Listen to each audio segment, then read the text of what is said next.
নিজের দেশের উৎপাদন ভুলে অন্যের বাজারে শুল্কের খেলা, ট্রাম্পের মেক আমেরিকা গ্রেট নাকি ব্রেক গ্লোবাল ট্রেড। ভারতের ওপর আমেরিকার 50% শুল্ক চাপানোর সিদ্ধান্ত প্রত্যেক সচেতন দেশবাসীকে ভাবাচ্ছে। ভারত রাশিয়ার কাছ থেকে সস্তায় তেল কিনে যদি দেশের দাম কম রাখতে পারে, তাহলে আমেরিকা তাতে আপত্তি কেন করছে? আমেরিকা তো আমাদের বন্ধু রাষ্ট্র, তবে কেন এখন এক ধরনের শাস্তিমূলক আচরণ করছে আমেরিকা? প্রধানমন্ত্রী নরেন্দ্র মোদী এখন চীনে যাবেন, এর মানে কি ভারত চীন বন্ধুত্ব হচ্ছে? ভবিষ্যতে ভারত যদি আমেরিকার বদলে রাশিয়া ও চীনের পাশে দাঁড়ায়, তাহলে সেটা আমাদের যুব সমাজ, চাকুরি, প্রযুক্তি বা শিক্ষা ব্যবস্থাকে কিভাবে প্রভাবিত করবে? চীন, রাশিয়া ও আমেরিকার কাছে আমরা আসলে কি বন্ধু নাকি বিশ্বের একটা বড় বাজার? এই তিন রাষ্ট্রের মধ্যে ভারসাম্য বজায় রাখা কি আদৌ সম্ভব? তাই বলা চলে ভারত যুক্তরাষ্ট্র সম্পর্ক বর্তমানে একাধিক জটিলতায় আবদ্ধ। অতিরিক্ত শুল্ক আরোপ থেকে শুরু করে রাশিয়া ও চীনের সাথে সম্পর্ক, ব্রিক্সে ভারতের সক্রিয়তা, এগুলো সবই বিশ্ব রাজনীতির নতুন বাস্তবতার অংশ। তাই কেন্দ্র সরকারের কূটনৈতিক পদক্ষেপগুলো কি এবং ভারতের বহুমুখী কৌশলগত অবস্থান বুঝতে আমাদের আজকে এই বিশেষ টক শো। নমস্কার, আমি দীপেন আর আপনারা দেখছেন নিউজ ভ্যানগার্ড।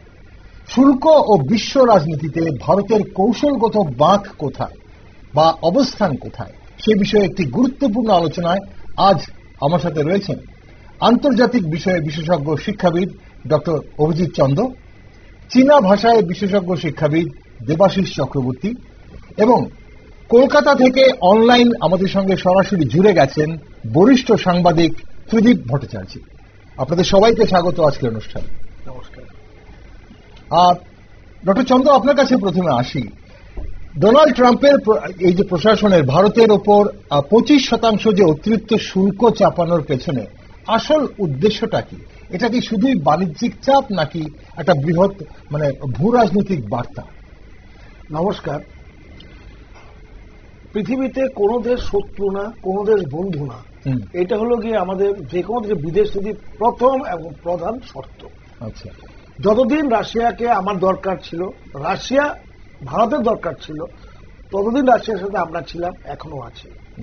যখন আমাদের মনে হলো যে নতুন অর্থনীতি 90 সালের পর খুলে গেল, তখন আমাদের দেখা গেল যে আমেরিকা বা পশ্চিম ইউরোপের বেশি দরকার, তখন আমরা আমেরিকা বা মার্কিন যুক্তরাষ্ট্র তথা ইউরোপের সাথে আমরা আস্তে আস্তে সম্পর্ক আরো উন্নত হয়েছে। উল্টো দিকে আমেরিকা এবং পশ্চিম ইউরোপ তাদেরও দরকার ছিল ভারতের সাথে সম্পর্ক উন্নতি হয়েছে। অতএব এইখানে কোন দেশের সাথে কোন শত্রুতা বা বন্ধুত্ব না, এটা একটা ওয়েভের মতো, একবার উঠবে একবার নামবে। এখন যে প্রশ্ন আপনি আমাকে করেছেন, কেন বর্তমানে এই অবস্থা? আমেরিকার ডোনাল্ড ট্রাম্প চাইছে আমেরিকা ফার্স্ট, এই স্লোগান দিয়ে আমেরিকা এসেছিল। এখন দেখতে পাচ্ছেন যে একটা আমাদের ফোরকাস্ট এসছে যে এই বছরের শেষের দিকে একটা প্রচন্ড আমাদের অর্থনৈতিক একটা কি বলবো একটা ডাউন স্লাইড শুরু হতে পারে। আমাদের বলতে কি গোটা বিশ্ব, গোটা বিশ্ব, যেটা 2008 হয়েছিল। আমেরিকা ফার্স্ট মানে কি? উনি চাইছেন সবকিছু আমেরিকা কেন্দ্রিক হোক। আমেরিকা থেকে যত বাণিজ্য, যত শিল্প ছিল, সব আস্তে আস্তে চীন, ইউরোপ, এখন ভারতে চলে আসছে। ফলে তাদের দেশে উনি চাইছেন নিয়ে আসতে। এক। দুই, আমেরিকা যে যুদ্ধগুলি হচ্ছে, এই যুদ্ধগুলিতে যে পরিমাণ টাকা খরচ হচ্ছে, যেমন আমার ইউক্রেনের সাথে রাশিয়ার, ইরানের সাথে ইসরায়েলের এই যে যুদ্ধগুলি হচ্ছে, এগুলো যে পরিমাণ টাকা খরচ হচ্ছে, এটা বন্ধ করা দরকার। কারণ আমেরিকার অনেক টাকা, আমেরিকা ইউক্রেন তো লড়ছে না, পেছনে লড়ছে আমেরিকা এবং ন্যাটো লড়ছে। ইসরায়েল আর ইরানের পেছনে ইসরায়েল লড়ছে না, পেছনে আমেরিকা এবং ইউরোপ লড়ছে। প্রচুর টাকা এদিকে চলে যাচ্ছে। যে করে হোক এই যুদ্ধটা বন্ধ করতে হবে, নাহলে ওদের যে পরিমাণ টাকা এদিকে খরচ হচ্ছে, ওদের দেশের অবস্থা ভালো নয়। আচ্ছা, এই সব কারণে, এবং দেখা যাচ্ছে যে ওরা ইরানকে সামলাতে পেরেছে এবং রাশিয়াকে সামলাতে পারছে না। এখন ঘুরপথে ভারত, চীন এদের উপর চাপ দিচ্ছে। কারণ কি? ওরা দেখেছে রাশিয়াকে এক ঘরে করে দেওয়ার পর চীন, ভারত আর 2-3টি দেশই তার থেকে বাণিজ্য করে, বিশেষ তেল কেনে। পৃথিবীতে ভারত দ্বিতীয় বৃহত্তম তেল আমদানি করে, সব দ্বিতীয় বৃহত্তম। এখন রাশিয়া ভারতকে কম দামে তেল দেয়, সেটা ভারতবর্ষ কেনে। কিন্তু ভারতবর্ষ, আমেরিকা চাইছে এটা বন্ধ করতে, কারণ এই টাকা পেয়ে রাশিয়া আবার যুদ্ধ করতে। কিন্তু প্রশ্নটা এই জায়গা, ভারত কি বলেছে? ভারত বলেছে এইটা কিন্তু তেল নীতি না বা শুল্ক নীতি না, এটা হলো সভারেনিটি, স্বাধীনতার নীতি। ভারত কার সাথে বাণিজ্য করবে, কার সাথে করবে না, সেটা ভারত ঠিক করবে। এটা অন্য কোন দেশ গায়ের জয় করতে পারে না। ভারত এইখানটায় জোর দিয়েছে। আর আপনি যে বলেছেন 50%, 25% দিয়েছে, আরো 25% ঘোষণা করেছে। এটা আগস্টের 27 তারিখে লাগু হবে। এর মধ্যে ভারত এবং আমেরিকার মধ্যে আলোচনা হবে, নেগোসিয়েশন হবে। অতএব এখন এই 25 এখন লাগু হয়নি, সেটা হওয়ার সম্ভাবনা আছে, সেটা 50% হওয়ার সম্ভাবনা আছে। ঠিক, আসবো আপনার কাছে, আমি দেবাশিস বাবুর কাছে আসবো, কিন্তু এই মুহূর্তে ত্রিদীপ বাবুর কাছে যাবো। ত্রিদীপ বাবু, এই বিষয়ে আপনার কি মতামত? এই যে আরো 25% অতিরিক্ত শুল্ক চাপানোর ব্যাপারটা আমেরিকার, এটা কিভাবে দেখছেন আপনারা? এবং এটা কি শুধু একটা বাণিজ্যিক চাপ বলে মনে হচ্ছে? রাশিয়ার থেকে তেল ক্রয়ের কথা বলা হচ্ছে, রাশিয়ার সঙ্গে যে বাণিজ্য হচ্ছে বা রাশিয়া ভারতের বন্ধু রাষ্ট্র বলা হচ্ছে বারবার, রাশিয়ার সঙ্গে সম্পর্কের কারণে হচ্ছে, নাকি এর পেছনে অন্য কোনো কিছু লুকিয়ে আছে, অন্য কোনো বার্তাও লুকিয়ে আছে? বিষয়টা শুরু করতে গেলে প্রথম যেটা বলতে হয়, ভারত রাশিয়ার কাছ থেকে কেন তেল কিনতে শুরু করেছিল। ভারত আগে তেল কিনতো ইরান এবং সৌদির কাছ থেকে। আমেরিকার আগের প্রেসিডেন্ট বাইডেন যখন রাশিয়া ইউক্রেন যুদ্ধ শুরু হয়, তারপর বাইডেন এসে ভারতবর্ষে বর্তমান সরকারের কাছে কার্যত হাত জোর করে বলেছিল, তোমরা রাশিয়ার থেকে তেল কেনো, তাহলে বিশ্ববাজারে তেলের দাম স্থিতিশীল থাকবে। একথা আমার নয়, একথা মার্কিনী সাংবাদিকরাই বলছেন। We are begging to India for to buy the oil, crude oil from Russia. কেন? যাতে বিশ্ববাজারে তেলের দামটা কম থাকে। তো আজকে ট্রাম্প যখন বলছেন কেন তুমি রাশিয়া থেকে কিনছো, সেটা নিয়েও ওখানে একটা বিতর্ক শুরু হয়েছে। সে বিতর্কের বিষয়টা হচ্ছে যে ট্রাম্প আজকে এই দাবি করতে পারেন কিনা। কারণ কোন দেশের কূটনৈতিক পলিসি সেই দেশের সরকার বদলের সঙ্গে সঙ্গে বদলে যায় না। ভারতবর্ষ দীর্ঘদিন জোট নিরপেক্ষ নীতির পক্ষে সওয়াল করে এসেছিল। আমরা রাশিয়ার দিকেও নই, আমরা আমেরিকার দেশের দিকেও নই। আমরা একটা জোট নিরপেক্ষ নীতিতে বিশ্বাস করি, যেখানে গণতন্ত্রের সার্বভৌমত্বকে সম্মান জানানো হয়। সেই জোট নিরপেক্ষ নীতি থেকে ধীরে ধীরে গোটা বিশ্ব ব্যবস্থা যখন বদলাচ্ছে, তখন ভারত তার কূটনৈতিক সম্পর্ক বদলের পর্যায়ে ধীরে ধীরে ধীরে ধীরে এগিয়েছে। বাইডেনের শুরুর সময় যে নীতি ছিল, সেই নীতিতে অনেকটা কাছাকাছি যখন চলে এসছে, এখন বাইডেনের আমেরিকার তৎকালীন প্রেসিডেন্টের অনুরোধে বা বেগিং এ ভিক্ষা করে যে রাশিয়ার কাছ থেকে তেল তোমরা কেনো, তারপরে আজকের ডেটে যখন তেল ভারতবর্ষ কিনছে, সেই তেল বা ক্রুড অয়েল ভারতবর্ষে আসছে, ভারতবর্ষের রিফাইনারিতে তা পরিশুদ্ধ হচ্ছে, সেই পরিশুদ্ধ তেল ইউরোপের বাজারে দিচ্ছে। ভারত আজকের দিনে দ্বিতীয় বা তৃতীয় বৃহত্তম তেল রপ্তানিকারক দেশ হিসেবে সামনে এসছে। প্রায় 25% 25 বা 30% তেল ইউরোপের বাজারে যায়। মজা হচ্ছে এখানে যে তাহলে রাশিয়ার কাছ থেকে যে তেল কেনা হচ্ছে, সেটা আমাদের ভারতবর্ষের রিফাইনারিতে ক্রুড অয়েল, সেটা রিফাইনারিতে সেগুলো পরিশুদ্ধ হচ্ছে, এবং সেই খনিজ তেল আমরা বিদেশের বাজারে পাঠাচ্ছি। তাহলে সেটা রাশিয়ার তেল থাকে না, কারণ সেখানে ভারতবর্ষ ভ্যালু অ্যাড করছে। সুতরাং আমেরিকা যে দাবি আজকের দিনে দাঁড়িয়ে করছে, সে দাবি অত্যন্ত ভুল, অনৈতিক। কারণ যখন প্যালেস্তাইনের ওপর নেতানিয়াহুর অস্ত্র দিয়ে প্রয়োগ করছে, সেখানে হাজার হাজার মানুষ, লক্ষ লক্ষ মানুষ মরছে, খেতে না পেয়ে মরছে, সেইখানে দাঁড়িয়ে ইসরায়েলের পেছনে যখন সওয়াল করছে আমেরিকা, আবার যখন ইউক্রেনে হয়ে আমেরিকা যুদ্ধে নামছে, ন্যাটোতে যুদ্ধ করতে বলছে, এবং যে অস্ত্র বিক্রি করছে ইউরোপের দেশগুলোতে, টাকা দিয়ে কড়ি দিয়ে গুনে সে অস্ত্র বিক্রি করছে, তাহলে ভারতের ক্ষেত্রে তোমার এক নীতি, এক ধরনের নীতি, ইসরায়েলের ক্ষেত্রে অন্য নীতি, আবার ইউক্রেনের ক্ষেত্রে অন্য নীতি। ঠিক, আমেরিকা কেন এই দ্বিচারিতা কেন আমেরিকা, সে বিষয়টা নিয়ে আমরা অবশ্যই আলোচনা করব, কিন্তু এই মুহূর্তে আপনার কাছে আসবো আমি আরেকবার ত্রিদীপ বাবু, কিন্তু দেবাশিস বাবু আমাদের সঙ্গে রয়েছেন। দেবাশিস বাবু, ভূ রাজনীতির এই যে এই মুহূর্তে যে একটা কৌশলগত অবস্থান পরিবর্তন হচ্ছে, আমেরিকা, আমরা বরাবর শুনে এসেছি যে ডোনাল্ড ট্রাম্প আমাদের বন্ধু, ট্রাম্প যদি ক্ষমতায় ফিরে আসে তাহলে ভারতবর্ষের ভালো হবে। বাইডেন প্রশাসন যখন ছিল তখন ভারতের খুব একটা বেশি পরিস্থিতি ভালো ছিল না, কিন্তু এক্ষুনি ত্রিদীপ বাবু যেটা বলছিলেন যে বাইডেন প্রশাসনের সময় কিন্তু বলা হয়েছে যে we are begging that you buy oil from Russia. তো এই যে ব্যাপারটা, এটা হঠাৎ করে এই মুহূর্তের এই অবস্থান পাল্টে যাওয়ার কারণ কি একমাত্র শুধু আমেরিকা চাইছে আমেরিকা ফার্স্ট বা America to make America great, এটা নাকি অন্য দেশকে কোনোভাবে আমেরিকা এই মুহূর্তে বাণিজ্যিক ভাবে অর্থনীতি ডাউন করার চেষ্টা করছে? আমেরিকা কোনটা করছে? নমস্কার। দেখুন, ভূ রাজনীতিতে বর্তমানে যেটা আমরা দেখছি যে ভূ রাজনীতিতে কেউ পার্মানেন্ট ফ্রেন্ড নাই, কেউ পার্মানেন্ট এনিমিও নেই, এটা আমরা সবাই জানি। বিশেষ করে একবিংশ শতাব্দীতে ভূ রাজনীতিকের যে প্রেক্ষাপট বিশালভাবে পরিবর্তন হচ্ছে, তার জন্য কিছু যুদ্ধ অবশ্যই এটাকে প্রভাবিত করেছে।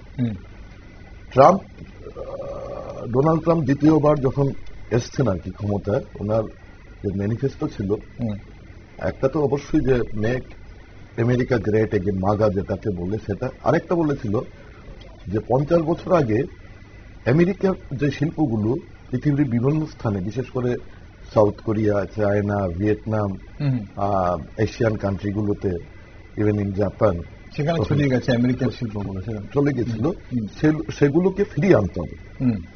আবার ফিরিয়ে আনতে গেলে কি করতে হবে? এমনিতে তো আসবে না, কারণ কি ওরা ওখানে গেছিল কেন? আমেরিকাতে সেরকম স্কিল লেবার নেই তার জন্য, এবং চিপ লেবারও নেই। তো ওইসব দেশগুলোতে দুটোই ছিল, এর জন্য ওখানে গেছে এবং ওরা ওখানে ইন্ডাস্ট্রি স্থাপন করে এবং ম্যানুফ্যাকচার করে এবং সেটাকে আবার আমেরিকাতে পাঠায়। আমাদের মনে রাখতে হবে, আমেরিকা কিন্তু কনজিউমার দেশ, মানে ওর ইন্ডাস্ট্রিগুলো পৃথিবীর বিভিন্ন জায়গায় ছড়িয়ে ছিটিয়ে আছে, ওরা এখানে প্রোডাকশন করবে, সেটাকে আবার সস্তা দরে আমেরিকাকে দেবে, যেহেতু ওখানে সস্তায় স্কিল লেবার পাওয়া যায়। কেন এমন হচ্ছে? এটা একটা যেমন কারণ হতে পারে যে ইন্ডাস্ট্রিগুলোকে আনতে গেলে কি করতে হবে? প্রেশারাইজ করতে হবে। সেটা কিভাবে প্রেশারাইজ করতে হবে? একবিংশ শতাব্দীতে তো আর মানে যেমন তেমন ভাবে প্রেশার করা যায় না, তার জন্য কি করতে হবে? ট্যারিফ লাগাতে হবে, শুল্ক লাগাতে হবে, এবং শুল্ক লাগালে তখন বাধ্য হবে ওই ইন্ডাস্ট্রিগুলো আবার ওখানে ফিরে আসবে। এবং সাম্প্রতিককালে আমরা দেখেছি বিভিন্ন সংবাদপত্রে বা সোশ্যাল মিডিয়াতে বা বিভিন্ন পডকাস্টে আমরা দেখেছি যে আমাদের এখানে যেটা ফক্সকন বা অ্যাপেলের যে ম্যানুফ্যাকচারিং আছে, অ্যাপেলকে বলা হয়েছে যে তুমি আমার মানে আবার আমেরিকা চলে আসো, 100% ট্যারিফ লাগিয়ে দেবে। এ ধরনের কথাগুলো আমরা শুনেছি। দেখুন, বর্তমান ভূ রাজনৈতিক অবস্থাটা এমন যে ট্রাম্প তার নিজের দেশে তার নিজের অবস্থানকে এবং আমেরিকানদের অবস্থানকে আরো সুদৃঢ় করতে বা ইকোনমিক্যালি আরো সলভেন্ট করতে উনি একটা পলিসি নিয়েছেন, এবং এটার এক্সকিউজ হিসেবে উনি বলছেন যে আমি আমার ম্যানিফেস্টোতে আমি সেগুলো বলেছিলাম। কিন্তু উনি যেরকম ইগোইস্টিক, আজকে আমরা ইন্ডিয়ার সাথে দেখছি যে এরকম হচ্ছে, এটার কিন্তু দেখতে হবে যে আমি এটাকে বা অনেকে সংবাদপত্রের বিশিষ্ট সাংবাদিকদের কথোপকথন শুনেছি, বিভিন্ন জিও পলিটিক্যাল স্কলারদের কথাও শুনেছি, যে সবাই একটি কথাই বলছে যে ট্রাম্প মিউজিক্যালি কিছু করতে চলেছে। আচ্ছা, ইনিশিয়ালি উনার একটা ইন্টেনশন ছিল যে মেক আমেরিকা গ্রেট এগেন, সেই ক্যাম্পেইনের মাধ্যমে উনি এগুলো শুরু করেন এবং ধীরে ধীরে উনি সেখান থেকে ডিরেলড হয়ে যান। আচ্ছা, মানে এখন তাহলে আপনি বলছেন যে ডোনাল্ড ট্রাম্পের বা যেগুলো করছে এগুলো সবগুলো হুজুকে করছে, মানে এগুলো কোনো একটা নির্দিষ্ট তাই তো বলে যে উনি যেভাবে মিউজিক্যালি দেখুন, আজকে বৈশ্বিক ইয়েতে দেখা যায় যে বন্ধু ট্রাম্প যার যে নিজস্ব বন্ধু যারা আছে, ইউরোপিয়ান ইউনিয়ন একটা সময় যখন উনি শপথ নেন তারপরে দেখা গেছে উনি কার সাথে কিরকম ব্যবহার করেছেন এগুলো আমরা ফক্স নিউজ বা আরো অন্যান্য আমেরিকান গুলোতে নিউজ চ্যানেল আমরা দেখেছি। সবাই গেছিল, ম্যাক্রন গেছে, স্টারমার গেছে, আরো অনেকেই গেছেন, প্রধানমন্ত্রী মোদিজিও গেছেন। আমাদের প্রধানমন্ত্রী মোদিজিকে উনি বলেছেন যে মাই ফ্রেন্ড বলে উল্লেখ করতেন। একটা ভালো ওদের মধ্যে কেমিস্ট্রি ছিল এবং শুধুমাত্র উনার সাথে ছিল তা না, এবার যখন আমেরিকান ইলেকশন হয়েছে আমার মনে হয় একটা বেশিরভাগ ভারতীয়রা চাইছিল যে ট্রাম্প ক্ষমতায় আসুক, কারণ বাইডেন প্রশাসনের শেষ সময়টায় যেরকম একটা অদ্ভুত একটা পরিস্থিতি লক্ষ্য গেছিল, কিন্তু তার থেকে বেশি অদ্ভুত এখন পরিস্থিতি আমরা দেখছি।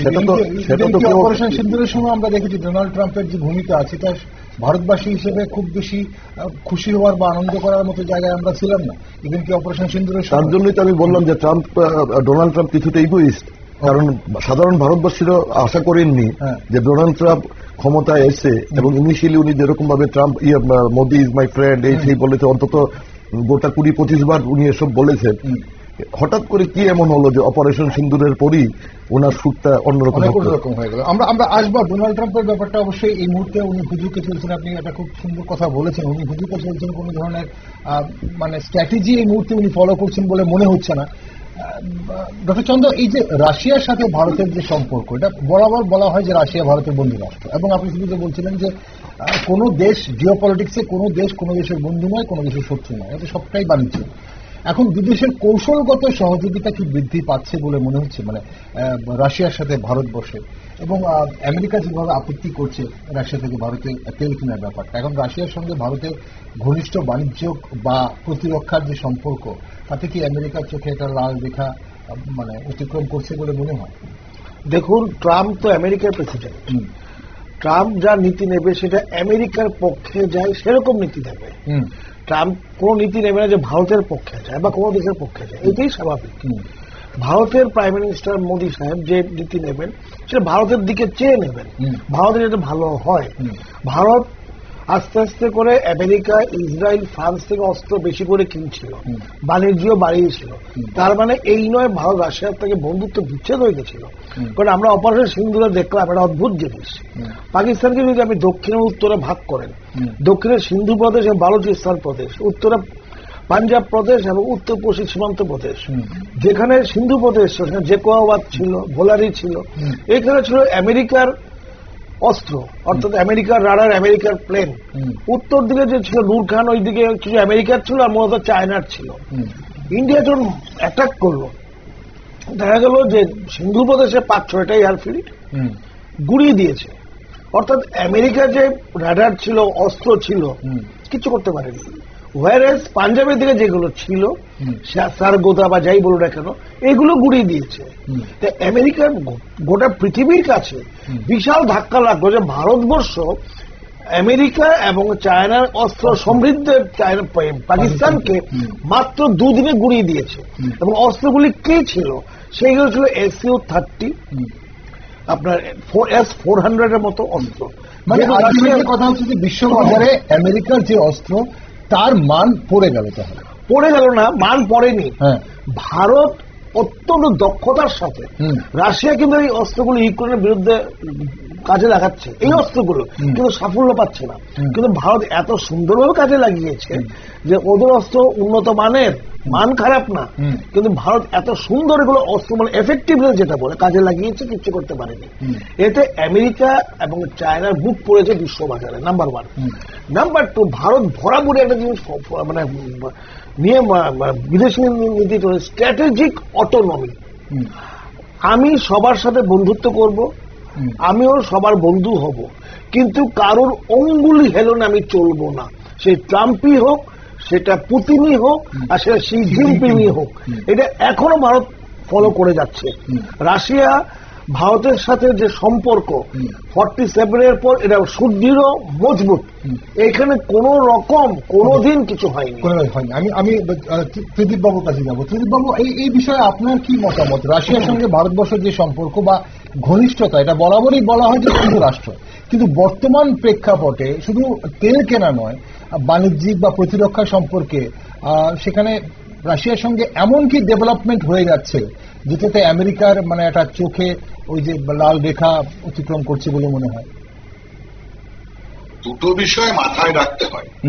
সেটা হচ্ছে ঠান্ডা যুদ্ধের সময় আমেরিকা এবং রাশিয়ার মধ্যে যে ঠান্ডা যুদ্ধ চলছিল, সেই সময় গোটা বিশ্ব ব্যবস্থাটা দুটো ভাগে ভাগ হয়ে গিয়েছিল। একদল রাশিয়ার দিকে ছিল, একদল আমেরিকার দিকে ছিল, এবং আরেকটা দল যে ভারতের নেতৃত্বে, ভারত, ব্রাজিল ইত্যাদি ইত্যাদি কিছু দেশ, তারা জোট নিরপেক্ষ নীতির কথা বলে চলত। আজকের যে ভূ রাজনৈতিক অবস্থা, সেখানে যেহেতু একমুখী বিশ্ব 1991 সালের পর তৈরি হয়, তাতে মনে করা হয়েছিল রাশিয়া ছিন্ন ভিন্ন হয়ে গেছে। কিন্তু প্রযুক্তিগত যে উন্নতি রাশিয়ার এখনো আছে, অন্যান্য যে প্রদেশগুলো ভাগ হয়ে যাওয়ার পরও যেটা আছে, সেটা ইউক্রেন যুদ্ধের পরই দেখা যাচ্ছে যে কোনোভাবেই রাশিয়াকে মাটিতে ফেলে দেওয়ার, রাশিয়াকে পদানত করবার ক্ষমতা এই মুহূর্তে আমেরিকার কাছে নেই। দুই, বিশ্ব রাজনীতিতে চীনের অভূতপূর্ব উন্নতি শুধু অর্থনৈতিক কারণে নয়, প্রযুক্তিগত কারণেও উন্নতি যেমন ভাবে বেড়েছে, আমেরিকার বেশিরভাগ ব্যবসায় চীন তার অংশীদারিত্ব রেখে যাচ্ছে। এবার চীনকেও তো সে একই রকম ওই ট্যারিফ রুল জারি করেছে। চীন বুড়ো আঙুল দেখিয়ে বলেছে করব না, আমি পাল্টা ট্যারিফ দেব। কানাডা বিরোধিতা করছে, মেক্সিকো বিরোধিতা করছে, ইউরোপিয়ান ইউনিয়নের দেশগুলো প্রাথমিকভাবে বিরোধিতা করবার পর এখন কেউ ডটেড লাইনে সই করবার চেষ্টা করছে। ভারতের কাছে এটা সত্য, আজকের দিনেও সত্য, আমেরিকার সঙ্গে ঝগড়া করে বিশ্ব রাজনীতিতে, বিশ্ব বাণিজ্যে খুব বড় জায়গায় থাকা যায় না। তারা আমাদের স্ট্র্যাটেজিক বন্ধু, এইটা আমরা বারবার করে বলে এসেছি।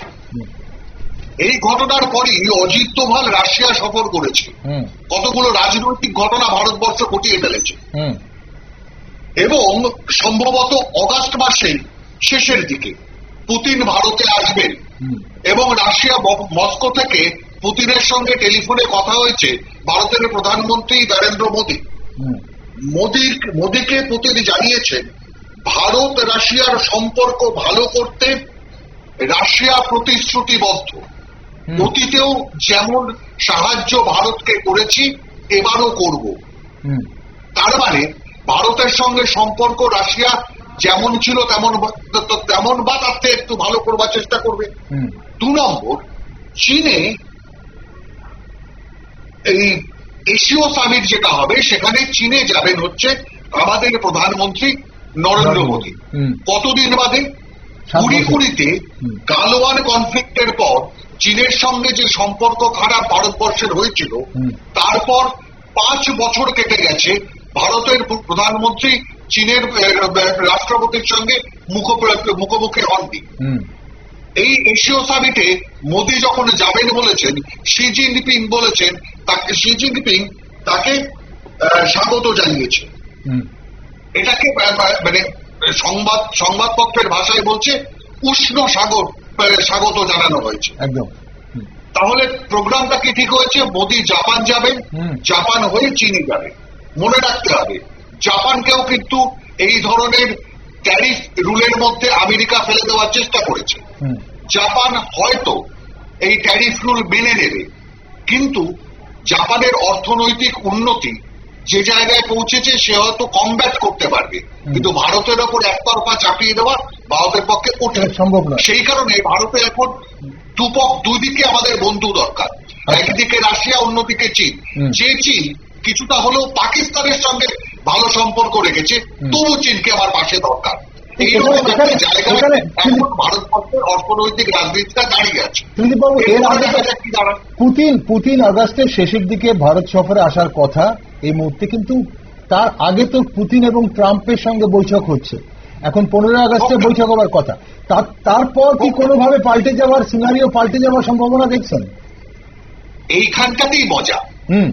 ট্রাম্প শুধু পুতিনের সঙ্গে বৈঠক করছেন না, ট্রাম্পের প্রতিনিধিরা অসলোতে, জার্মানিতে, বিভিন্ন জায়গায় চীনের প্রতিনিধিদের সঙ্গেও বৈঠক করছেন। কেন করছেন? পাল্টা চীন যে ট্যারিফ দিয়েছে সেই ট্যারিফ কমিয়ে আনার কথা। একটা জিনিস মনে রাখবে, 1960-এর দশকে একটা স্লোগান চালু হয়েছিল।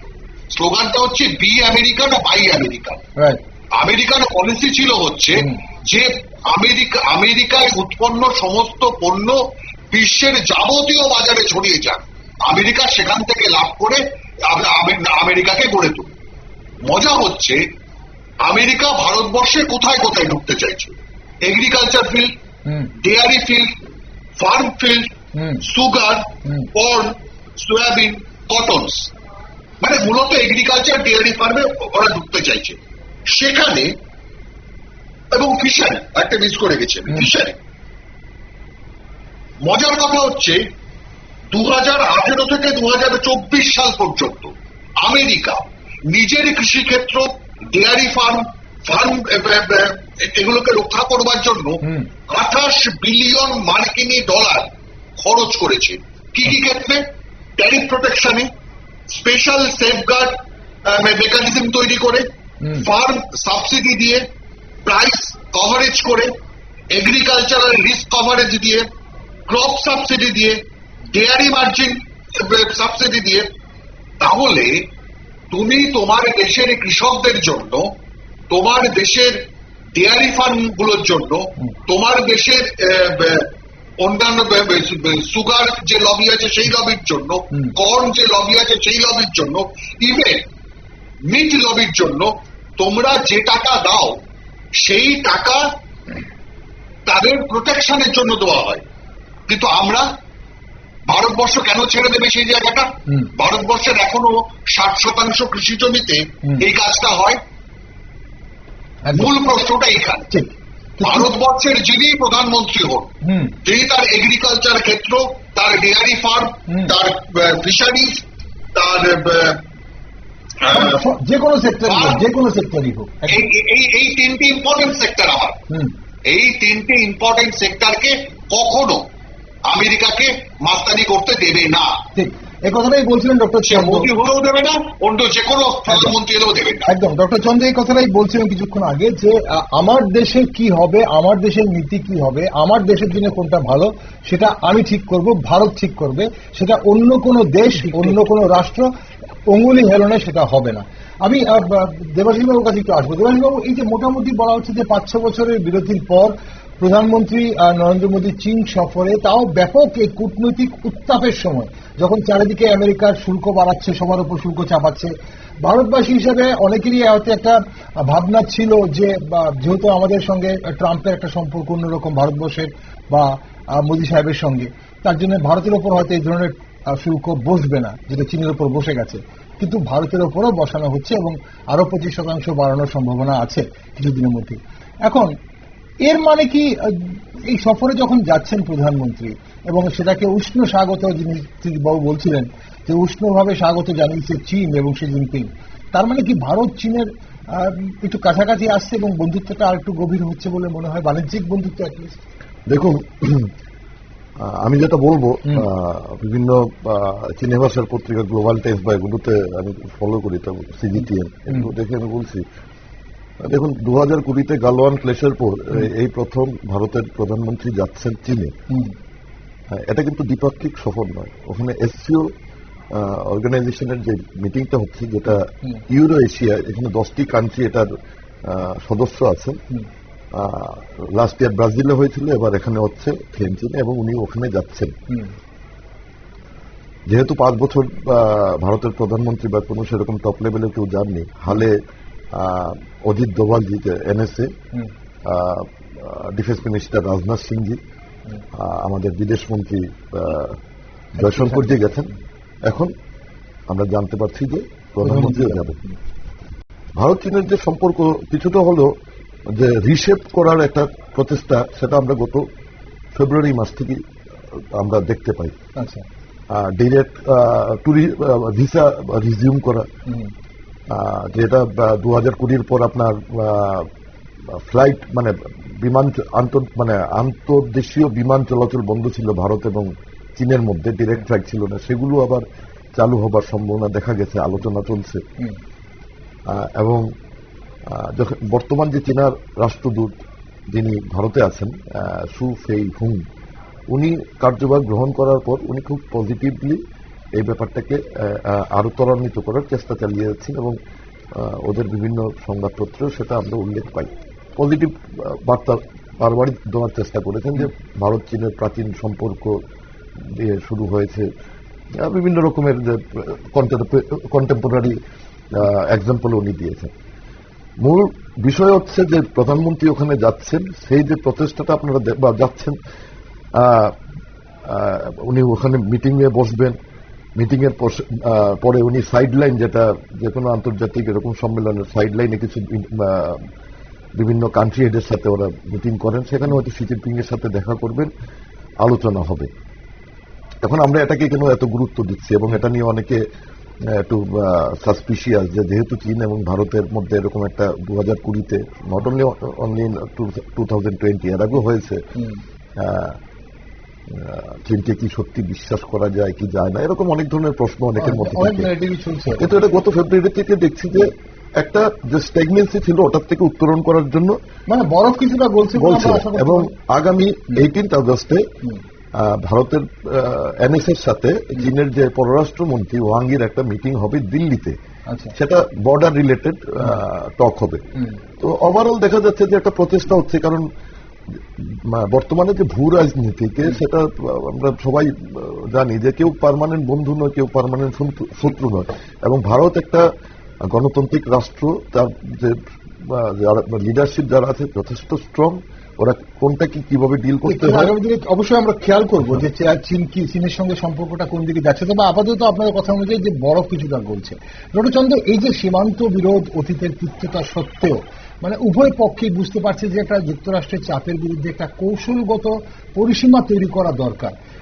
চীন এবং ভারতের কথা বলছি, এটা কি ঠিক? ওরা দুজনেই বুঝছে এবং তার জন্যই বরফটা আস্তে আস্তে গলছে এবং আমরা একটা সুনির্দিষ্ট পথের দিকে এগিয়ে যাচ্ছি বলে, যেহেতু পাশাপাশি রাষ্ট্র, কেউ বন্ধু নয় কেউ শত্রু নয়, বাণিজ্যিক সম্পর্ক সবার থাকে, এই কথাটাই আপনারা আবার বলছেন আজ। কিন্তু ভারত এবং চীনের মতো যে প্রতিবেশী, যেখানে চীনের সাথে পাকিস্তানের সম্পর্ক ভালো, চীনের সাথে বাংলাদেশের সম্পর্ক ভালো, এবং ইদানিংকালে বাংলাদেশের সঙ্গে ভারতের সম্পর্ক এই মুহূর্তে খুব একটা ভালো কন্ডিশনে নেই, সেই জায়গায় দাঁড়িয়ে চীনের সঙ্গে যদি ভারতের বরফ গড়ে, তাহলে এশিয়ার এই প্রান্তে ভূ রাজনীতি কতটা পরিবর্তন হতে পারে? দেখুন, যদি 200 বছর ইতিহাস দেখি, একটা সময় গোটা পৃথিবী শাসন করতে ইউরোপের দেশরা, ব্রিটিশ ছিল, আপনার স্পেন ছিল, জার্মান, গোটা পৃথিবীর উপনিবেশ বানিয়ে নিয়েছিল। মোটামুটি প্রথম বিশ্বযুদ্ধ এবং দ্বিতীয় বিশ্বযুদ্ধের পরে এই পুরো ক্ষমতা চলে যায় উত্তর আমেরিকা, মূলত ইউনাইটেড স্টেটস রাতে পুরো সামরিক এবং অর্থনৈতিক ক্ষমতা তারা নিয়ে নেয়। এখনো তাই চলছে।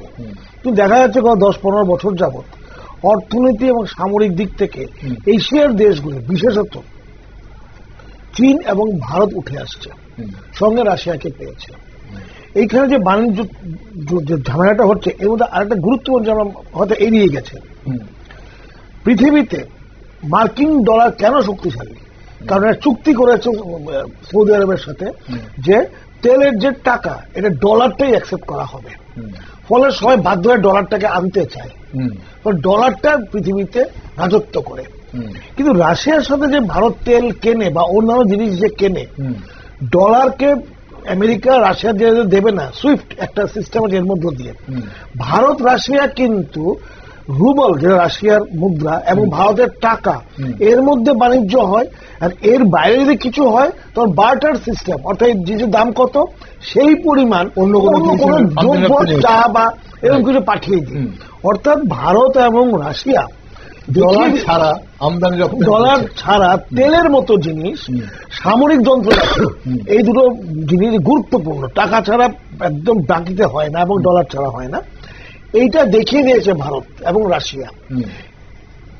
আমেরিকার এই যে এক বিশ্ব শক্তিশালী তৈরি করেছিল, এটাকে আটকানোর জন্য কিন্তু ব্রিক্স তৈরি হয়েছে, যেটা চীন কিছু উদ্যোগ নিয়েছিল, রাশিয়া উদ্যোগ নিয়েছিল।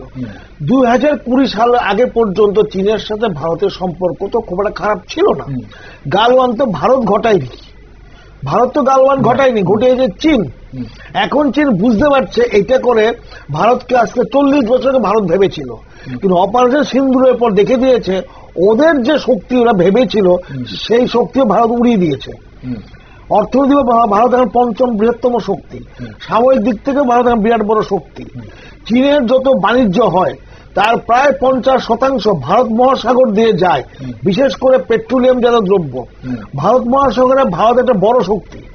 চীন একটা সুযোগ পেয়েছে যে ভারত এখন চাইছে ওর সাথে সম্পর্ক করতে, চীন সে সুযোগটা নিচ্ছে। এর মানে এই নয় ভারত কোনো ছাড় চীনকে দেবে, এটা সমানে সমানে হবে। চীনের জন্য ভারত অন্য কোনো দেশের সঙ্গে সম্পর্ক ছিন্ন আর বাংলাদেশের সাথে পাকিস্তানের চীনের সাথে ভারত তাতে আমার যায় আসে না। আমার বক্তব্য, আমার কোন স্বার্থ যাতে এখানে বিঘ্নিত না হয়, that is the main issue. Okay, Tulip বাবু, এই যে আপনি আছেন সঙ্গে, ভারত কি কৌশলগতভাবে তৃতীয় পথ গঠনের চেষ্টায় আছে বলে মনে করেন, যেখানে সে পশ্চিম ও পূর্ব উভয়ের সঙ্গেই কাজ করবে? মানে এখানে উভয়ের সঙ্গে কাজ করতে গিয়ে মানে কারোর ছায়ায় থাকবে না ভারত, এমন একটা পথ কি ভারত বেছে নিচ্ছে বলে মনে করেন? একটা জিনিস একটু বুঝে নেওয়া ভালো, সেই কবে তো আমাদের কবি বলেছিলেন যে পশ্চিম আজি খুলিয়াছে দ্বার, সেটা হতে সবে আনে উপহার, দিবে আরে নিবে, মিলাবে মিলিবে, যাবে না ফিরে, এই ভারতের মহামানবের সাগর তীরে। এই যে পশ্চিম, সে অনেকদিন আগে দ্বার খুলে রেখেছিল। ভারতের সংস্কৃতি, ভারতের অর্থনীতি আজকের জায়গায় দাঁড়িয়ে যদি বিচার করতে হয় তাহলে একটা জিনিস বুঝে নিতে হবে, আমেরিকার কোম্পানিগুলো কেন চীনে তাদের উৎপাদন করে। কারণ আমেরিকায় একজন শ্রমিককে একদিনের বেতন দিতে গেলে তাকে $200 প্রতিদিন দিতে হবে। সেখানে চীনে বা ভারতবর্ষে $10 বা $20 দিলেই চলবে। সেটা হয়তো আমি বেশি বললাম। মজাটা হচ্ছে এই যে উৎপাদন ব্যয় কমিয়ে আনার জন্য আমেরিকান পণ্যগুলো ভারতে তৈরি হয়, আমেরিকান কোম্পানিগুলো ভারতে তাদের কি বলে কারখানা তৈরি করে, চীনে তৈরি করে, কারণ এখানে সুলভ শ্রমিক এবং মেধাযুক্ত শ্রমিকের সংখ্যা বেশি। তাহলে আমেরিকাকে যদি এই উৎপাদনগুলো তার নিজের দেশে করতে হতো তাহলে তার দেশের শ্রমিককে অনেক বেশি টাকা দিতে হতো।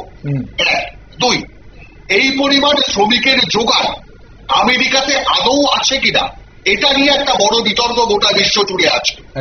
তাহলে চীনে স্বল্প মূল্যে শ্রমিক পাচ্ছে, ভারতে স্বল্প মূল্যে শ্রমিক পাচ্ছে, এখান থেকে সে উৎপাদন করছে, করে সেটা আমেরিকায় যাচ্ছে, আমেরিকা সেটাকে গোটা বিশ্বে চালাচ্ছে। উল্টো দিক থেকে যদি এই দেশগুলো বলতে শুরু করে যে আমার এখানে যে উৎপাদন হবে সেই উৎপাদন আমরা তোমাকে করতেই দেব না, তুমি তোমার দেশে নিয়ে যাও, একটা উল্টো চাপ যদি তৈরি না করা যায় তাহলে আমেরিকার এই যে পাগল প্রেসিডেন্ট কার্যত ট্রাম্পকে এই মুহূর্তে হোয়াইট হাউসের বাইরের লোকজনেরা বলছে আমেরিকাতে এই রকম খেপা এবং উন্মাদ প্রেসিডেন্ট এর আগে কখনো আসেনি, যে নিজের দেশের স্বার্থটাও বুঝতে পারছে না। সমস্যাটা হচ্ছে সবটাই হচ্ছে বাণিজ্যিক পয়েন্ট অফ ভিউ থেকে, বাণিজ্যটা হয় হচ্ছে সমানে সমানে, আমি তোমাকে কিছু দেবো তুমি আমাকে কিছু দেবে, সেটা নিয়ে আমার সঙ্গে তোমার ভদ্রলোকের বাণিজ্য হবে। তুমি সব নিয়ে চলে যাবে, আমি কিছু পাবো না, সেটা হয় না। এখন আমি ভিক্ষার পাত্র নিয়ে তোমার সাথে যাবো কেন? ভারত যদি কথাটা বলছিলেন, দাদা যে কথাটা বলছিলেন ডলার, এই ডলার অর্থনীতিতে বড় চাপ পড়েছে গোটা বিশ্ব জুড়ে। সেখানে ইউরো আসবে না নতুন অর্থ মুদ্রা ব্যবস্থা আসবে, এটা নিয়ে এখন বিশ্বে আলোচনা হচ্ছে। সেই কারণে আমেরিকার উপর অর্থনৈতিক চাপ, প্রযুক্তিগত চাপ, এবং আর কিছুদিনের মধ্যে এআই প্রযুক্তিতেও আমেরিকাকে ছাড়িয়ে যাবে চীন। তো এই যদি গল্প হয়, আমেরিকা নিজের অস্তিত্ব রক্ষা করবার জন্য এই পাগলামিটা করছে। না, এই পাগলামিতে একদম একদম কিন্তু এখন একটা প্রশ্ন যাচ্ছে, বুঝতে পারলাম আমেরিকার কথাটা বুঝতে পারলাম, বেশি দিন চলে না। আমেরিকার কথাটা বুঝতে পারলাম, কিন্তু ভারত যদি সত্যি মাল্টিপোলার বিশ্বে ভারসাম্য বজায় রাখতে চায়, তাহলে তার জন্য কূটনৈতিক কি কি ধরনের চ্যালেঞ্জ আসতে পারে? কারণ আপনি ব্রিক্সের কথা বলছিলেন, এখন ব্রিক্সের সম্প্রসারণ এবং ডলার মুক্ত লেনদেন ব্যবস্থা কি বৈশ্বিক আর্থিক ব্যবস্থাকে চ্যালেঞ্জ করছে? অনেক।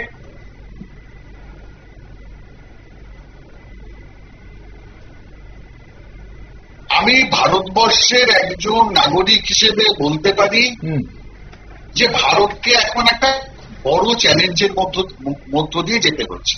এটা নিয়ে আমার কোনো বিতর্ক নেই। আমি প্রথমে যেটা দিয়ে শুরু করেছিলাম, আমেরিকার সঙ্গে লড়াই করে টিকে থাকাটা কঠিন, এটা সত্যি। কিন্তু আমার কাছে যে সম্পদ আছে, মানব সম্পদ আছে ভারতের হাতে, এটা হচ্ছে সবচেয়ে বড় সুযোগ। সে যেমন গোটা বিশ্বে তার নিজের নেটওয়ার্ক তৈরি করছে, বন্ধুত্ব বাড়াচ্ছে, ঠিক একই রকম ভাবে আমার দেশের কৃষি, আমার দেশের বীমা, আমার দেশের ব্যাংক, আমার দেশের ফিশারিজ, আমার দেশের ডেয়ারি, এখানে যদি ভারতবর্ষ আরো বেশি বিনিয়োগ করতে পারে, ভারতের সরকার বিনিয়োগ করতে পারে, এখানে কাজের লোক আছে, মেধার লোক আছে, সেই ওয়ার্কফোর্সকে যদি ভারত কাজে লাগাতে পারে, ভারত আজকে 4 নম্বর না 5 নম্বর জায়গায় আছে বলে বলা হয়, সেটা অবিলম্বে আরো একটা চ্যালেঞ্জের জায়গায় পৌঁছে দিতে পারে আমেরিকা নামক দেশটাকে। একদম একদম। কারণ আমেরিকা চাইছে, এটা হচ্ছে সাম্রাজ্যবাদের একটা পলিসি, সে অর্থনৈতিক ভাবে তোমাকে পঙ্গু করতে চাইছে। এবার তোমাকে তোমার দেশকে ঠিক করতে হবে, তুমি অর্থনৈতিক ভাবে পঙ্গু হবে কি হবে। একদম একদম। আমার ফিশারিজ আমি খুলবো না, আমার ফিশারিজ আমি খুলবো না, বরঞ্চ সেখানে আরো বেশি ইনভেস্টমেন্ট করতে হবে দেশের সরকারকে। একদম একদম। সেখান থেকে আমার যে লভ্যাংশ তৈরি হবে, শিল্পের লভ্যাংশ, সেটা দিয়ে আমাদের দেশ দাঁড়িয়ে যাবে। কারণ মুখাবে কি হয়ে থাকতে হবে। অনুষ্ঠানের সময় ফুরিয়ে যাচ্ছে, আরেকটা শেষ বিষয় আমি একটু আসবে এই বিষয়টাতে ডক্টর চন্দ্র কাছে। ডক্টর চন্দ্র, এই যে ব্রিক্সের কথা বলা হচ্ছে, ব্রিক্সে থাকলে কি মানে পশ্চিমা মিত্রদের আস্থা ভারত হারাবে, মানে এরকম বলে কি মনে হয়? এবং ব্রিক্স কি আমাদের জন্য নতুন কোন সুযোগ তৈরি করবে, নাকি অযথা মানে ঝুঁকি বাড়াবে বলে মনে করছে? দেখুন, ব্রিক্স যে করা হয়েছে এটা কারো বিরুদ্ধে করা হয়নি। ইউরোপিয়ানদের ইইসি আছে, ইউরোপ ইকোনমিক কমিউনিটি আছে, ঠিক একইভাবে ভারতও করেছে। তো এখানে কোন কোন দেশ আছে? সোভিয়েত ইউনিয়ন মানে রাশিয়া, চীন, ভারত, ব্রাজিল এবং সাউথ আফ্রিকা। পৃথিবীর প্রায় 1/3 লোক এই দেশের মধ্যে আছে। ভারতে 140 কোটি, চায়নার প্রায় 280 কোটি লোক, 750 কোটির মধ্যে 1/3 এখানেই আছে। পৃথিবীর ব্রাজিলও আছে, ব্রাজিলের কথা বলা হচ্ছে। অর্থাৎ এই দেশগুলোতে যা সম্পদ আছে, পৃথিবীর প্রায় 30% সম্পদ এই দেশেই আছে। বাজার এই দেশে আছে, বাজার এই দেশে সবচেয়ে বেশি লোক, যতগুলি পৃথিবীতে এরকম গোষ্ঠী গড়ে উঠেছে, ব্রিক্স সবচেয়ে বড় গোষ্ঠী মানুষের দিক থেকে, বাজারের দিক থেকে এবং সম্পদের দিক থেকে। এটাকে ভয় পাচ্ছে ইউরোপিয়ান ইউনিয়ন। আমেরিকার কাছে এটাই কি আসলে? আমেরিকান না, ইউরোপিয়ান ইউনিয়ন কি করেছে দেখুন, একটা দেশ পারবে না, ওদের ক্ষমতা সীমিত হয়ে গেছে, ওরা গ্রুপ তৈরি করেছে। ইটালি, জার্মানি, ফ্রান্স, ব্রিটেন যদি এখন বেরিয়ে গেছে মনে হচ্ছে, সব মিলে ওই একটা গ্রুপ তৈরি করে পাটা চাপ দিচ্ছে আমেরিকার সাথে লড়াই করে। এখন দেখতে পাচ্ছে এই দেশগুলো উঠে আসছে, এদেরকে চাপ দিচ্ছে এই দেশগুলো বিভিন্ন ভাবে, ওরা একটা গ্রুপ করেছে। করে এখন ইউনাইটেড স্টেটস, ইউরোপিয়ান ইউনিয়ন আর যতগুলো গ্রুপ আছে, এই মুহূর্তে এই গ্রুপটাকে কেউ হেলাফেলা করতে পারছে না। বলে এই ব্রিক্স যদি নিজের মধ্যে কোনো মুদ্রা চালু করে, তাহলে কিন্তু অন্যান্য দেশের বা অন্যান্য যে গ্রুপের মুদ্রা, ওরাও চাপে পড়ে যাবে। That is the main issue. এটা এখন চাপের খেলা চলছে যে ব্রিক্সটাকে ভারত কিন্তু এত ঢুকছিল না এইভাবে কমন মুদ্রায়, কিন্তু আমেরিকা যা করতে শুরু করেছে, তবে আমার যেটা মনে হয় এটা এখন যেটা করছে আমেরিকা, সেটা ওই দিনে এক মাসের মধ্যে পরিষ্কার হয়ে যাবে। এটা প্রেশার দিচ্ছে, আর কিছু না। এটা এখন ব্রিক্স এর যে ডলার মুক্ত লেনদেন ব্যবস্থা কি ব্রিক্স শুরু করতে পারবে বলে আপনি মনে করেন? এখানে দেখুন, সাম্প্রতিককালে এরকম একটা কথা উঠছে যে ব্রিক্স তৈরি হয়েছে আমেরিকাকে চাপে রাখার জন্য, ডলারাইজেশন করার জন্য। আমার মনে হয় না সেরকম উদ্দেশ্য নিয়ে করা হয়েছিল, কিন্তু বর্তমান প্রেক্ষাপটে দেখা যাচ্ছে যে আমেরিকায় সেই ওরা যাতে আরো বেশি গ্রুপটাকে আরো, প্রথমে তো এই গ্রুপটা একটু মানে সেরকম সলিড ছিল না, কিন্তু আমেরিকার এই সাম্প্রতিক পদক্ষেপে গ্রুপটা অনেক বেশি সলিড হয়ে যাবে। আপনি দেখছেন যে ব্রাজিল, চায়না, আমেরিকা, রাশিয়া অনেক বেশি কাছাকাছি চলে আসছে, এবং ভবিষ্যতে এরকম হতেও পারে যদি ট্রাম্প এরকম পাগলামো বন্ধ না করে, তাহলে তো এটা সম্ভাবনা থেকেই যাচ্ছে। ওকে, আমার অনুষ্ঠানের সময় ফুরিয়ে গেছে। ত্রিদীপ বাবু, জাস্ট এক কথায় উত্তর চাইবো একটা শেষ প্রশ্নের, এবং এটা সবার কাছেই চাইবো। ভারতের কূটনীতি কি এখন জাতীয় স্বার্থের কথা ভেবে এগোচ্ছে, না আন্তর্জাতিক চাপে চলছে বলে আপনি মনে করেন? আরেকবার প্রশ্নটা আমি বুঝতে পারলাম না। ভারতের কূটনীতি এখন কি জাতীয় স্বার্থের কথা ভেবে চলছে, নাকি আন্তর্জাতিক চাপে চলছে? এটা খুব বিতর্কিত প্রশ্ন। যে জায়গায় দাঁড়িয়ে ভারতের কূটনীতি আরো বেশি বলিষ্ঠ হওয়ার প্রয়োজন ছিল, সেখানে কিছু কিছু ত্রুটি আমাদের সাংবাদিকদের চোখে বা আমাদের যারা আন্তর্জাতিক বিশেষজ্ঞরা আছেন তাদের চোখে পড়ছে, কিন্তু এটা সমালোচনার সময় নয়। এখন সময় হচ্ছে অস্তিত্ব রক্ষার সময়। একদম। সুতরাং সেই যে ত্রুটি বিচ্যুতিগুলি আছে, আমরা আশা করব দেশের সরকার সেই ত্রুটি বিচ্যুতি সারিয়ে নিজের দেশকে স্বাবলম্বনের পথে এগিয়ে নিয়ে যাবে, এবং নিজের দেশের স্বার্থটাকে গুরুত্ব দেবে। সমানে দোস্তি হয়, দোস্তি কখনো রাজায় এবং ভিখারিতে দোস্তি হয় না, দোস্তি সমানে সমানে করতে হয়। সেটা অর্থনৈতিক দোস্তি হতে পারে, সেটা প্রযুক্তিগত দোস্তি হতে পারে, সেটা মেধাগত দোস্তি হতে পারে। ওকে, অসংখ্য ধন্যবাদ সঙ্গে থাকার জন্য। আছে ত্রিদীপ বাবু, খুব সুন্দর আপনারা আলোচনা করেছেন। আপনি সঙ্গে থাকুন, অনুষ্ঠান এখন শেষ করছেন। আপনি শুনুন ডক্টর চন্দ্র, এই বিষয়ে আপনার কি মতামত? ভারতের কূটনীতি কি এখন জাতীয় স্বার্থের কথা ভেবে এগোচ্ছে, নাকি আন্তর্জাতিক চাপে চলছে? মানে অনুষ্ঠানের সময় নেই ব্যাখ্যা করা। অবশ্য জাতীয় স্বার্থের কথা ভেবে চলছে। আচ্ছা, ভারত যখন ইউক্রেন যুদ্ধ হয় কোন পক্ষ নেয়নি।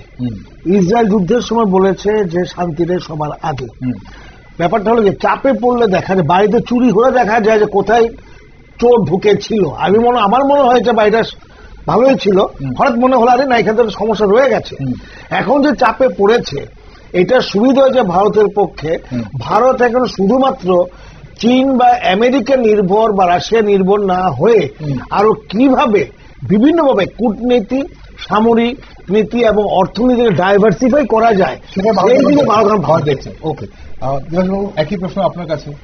আমার তো মনে হয় যে ভারত, বিশেষ করে বর্তমান সময় বা গত 5 বছর আমরা দেখেছি, 2020 আগ থেকে বা 2020 থেকে দেখেছি যে ভারত যে ডিপ্লোমেসি যেটা, সেটা হচ্ছে স্টেডি, ফার্ম এবং ব্যালান্স এবং অ্যাগ্রেসিভ। আমি বলবো এই 4টি সমন্বয়ে ভারতের ডিপ্লোমেসি চলছে, এবং একদম আমাদের যে বিদেশমন্ত্রী আছেন যথেষ্ট উনি। তাহলে আপনার কথা ভারত নিজের স্বার্থের কথা একদম। ওকে, অসংখ্য ধন্যবাদ আপনাদের তিনজনকে আর সঙ্গে থাকার জন্য। দেবেশবাবু আপনাকে ধন্যবাদ, প্রফেসর আপনাকে ধন্যবাদ, এবং সুদীপ বাবু আপনাকে অসংখ্য ধন্যবাদ আজ সঙ্গে থাকার জন্য এবং সময় দেওয়ার জন্য। দর্শক বন্ধুরা, যুক্তরাষ্ট্র ও ভারতের সম্পর্ক এখন স্পষ্টভাবে একটা টানাপোড়েন বা ফাটল দেখা যাচ্ছে, বিশেষ করে 2025 সালের মাঝামাঝি থেকে। তবে এটি একটি স্থায়ী ভাঙন কিন্তু নয়, বরং এটি কৌশলগত দ্বন্দ্বের পর্যায়ে যা বৈশ্বিক ভূ রাজনীতিতে বেশ কিছু গুরুত্বপূর্ণ পরিবর্তনের ইঙ্গিত দিচ্ছে। ভারত এখন মাল্টি অ্যালাইনমেন্ট পলিসির পথে হাঁটছে। একদিকে কোয়াড ও ইন্দো প্যাসিফিক অংশীদার, আর অন্যদিকে Russia, India, China, BRICS associate সক্রিয় সদস্য ভারত। এর জন্য বিশ্ব রাজনীতিতে ভারত হবে একটি ব্যালেন্সার, যা এককভাবে কোনো ব্লকে আটকে থাকবে না। আর প্রধানমন্ত্রী নরেন্দ্র মোদীর চীন সফর যুক্তরাষ্ট্রের কাছে ভারতের ভূ রাজনৈতিক ভারসাম্য পাল্টানোর একটা স্পষ্ট ইঙ্গিত। যুক্তরাষ্ট্র হয়তো এখন নতুন ধরনের অর্থনৈতিক চাপ বা কূটনৈতিক ব্লক গঠন শুরু করতেও পারে। কি মোড় নেয় ভূ রাজনীতি আগামী দিনে তার সময় বলবে। আমরা নজর রাখছি সেদিকে। আর আপনারা সব খবরের জন্য চোখ রাখুন শুধুমাত্র নিউজ বেঙ্গল।